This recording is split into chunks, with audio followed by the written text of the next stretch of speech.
मातः समस्तजगताम् मधुकैटभारेः वक्षोविहारिणि मनोहर दिव्यमूर्ते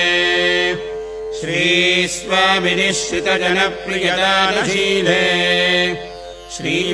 श्रीवेङ्कटेश दयिते तव सुप्रभातम् तव सुप्रभातमरविन्दलोचने भवतु प्रसन्नमुखचन्द्रमण्डले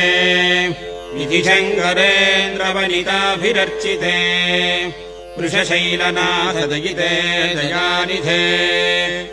अत्र्यादिसप्तऋषजः समुपास्य सन्ध्याम्